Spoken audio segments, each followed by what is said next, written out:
It's Sunday, we're back. Today I just want to spend a little bit of time setting myself up for success for the week.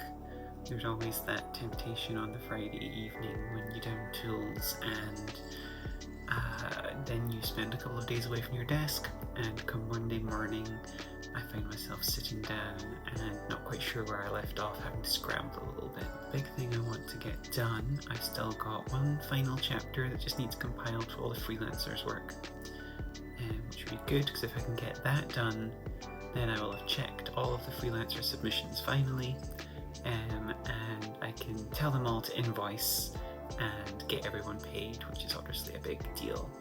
I always want our freelancers to get paid like as soon as possible, you know. Everyone has bills to pay, and I don't like being a blocker for people getting paid. So that'd be good to get done. I don't mind putting in a little bit of time on Sunday to get the project to that point. I'm only giving myself an hour to try and limit myself so that I'm not working too much, so our send time is going to come in handy once more. So yeah, let's see how we get on.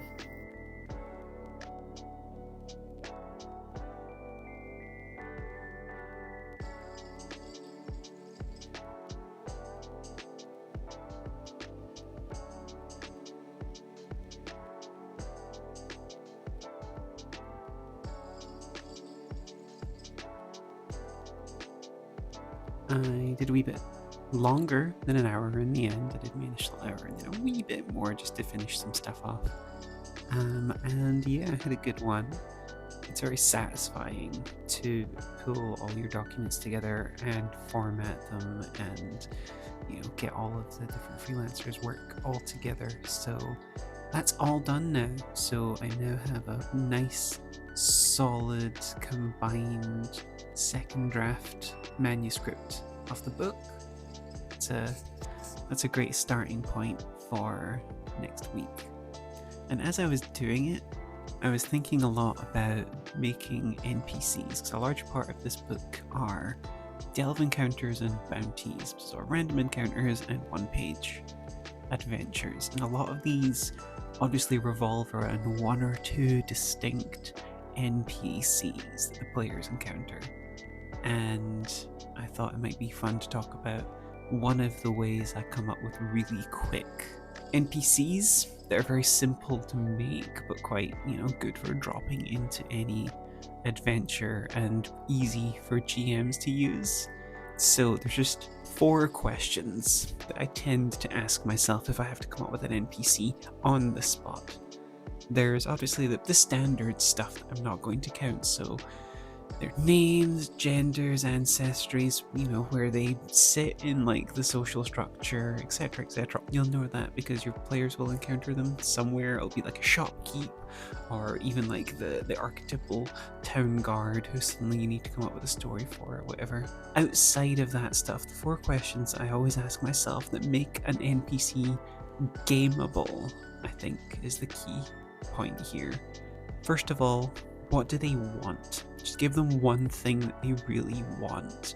And it doesn't need to be something that they can even necessarily actively attain, but it's like, it's their dream, The town guard wants to marry the smithy's daughter, or the merchant wants to win the local election to become the governor, or this goblin just really wants a nice new pair of shoes because no one makes goblin-sized shoes. You can even go for this heretic wants to slay God. Whatever it is, and that is what drives them, that is what defines their actions.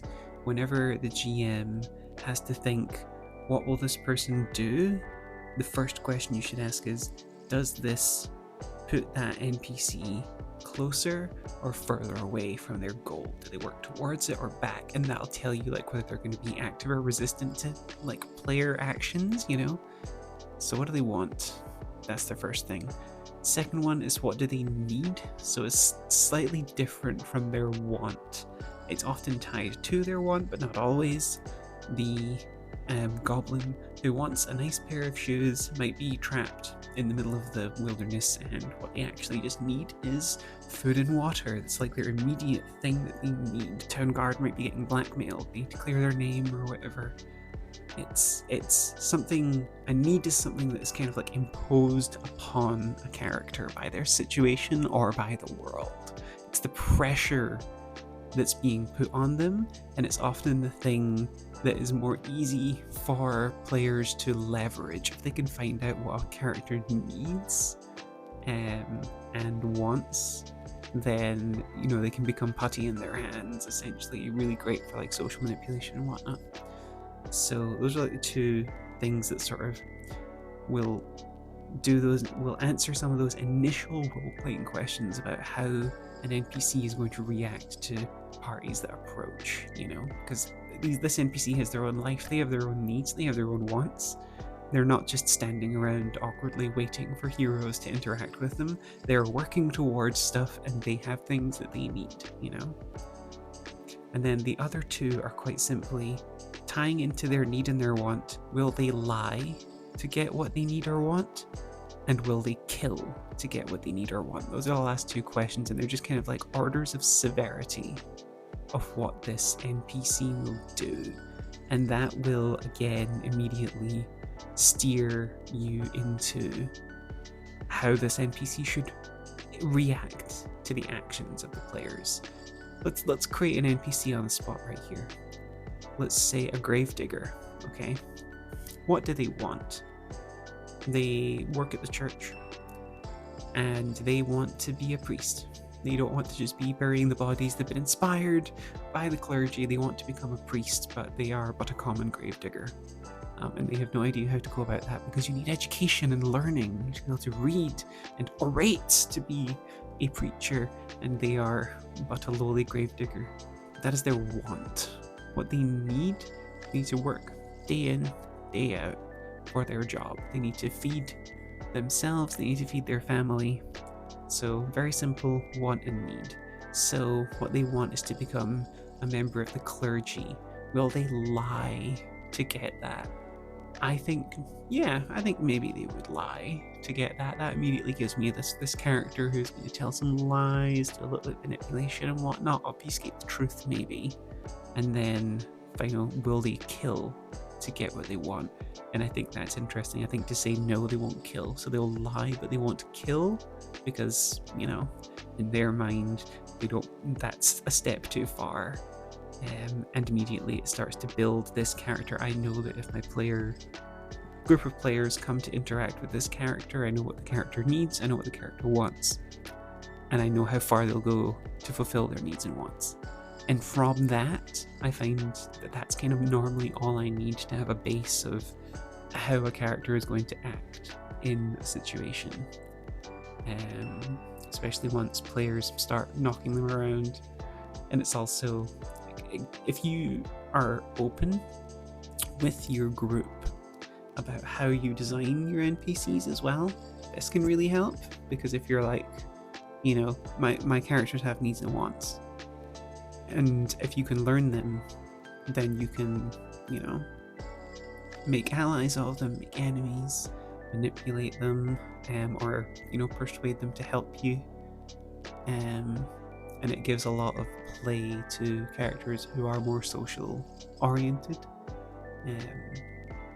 So that's it. Real simple 4 questions that I ask myself if I am making NPCs to make them really gameable instantly. What do they need? What do they want? Will they kill for it? Will they lie for it?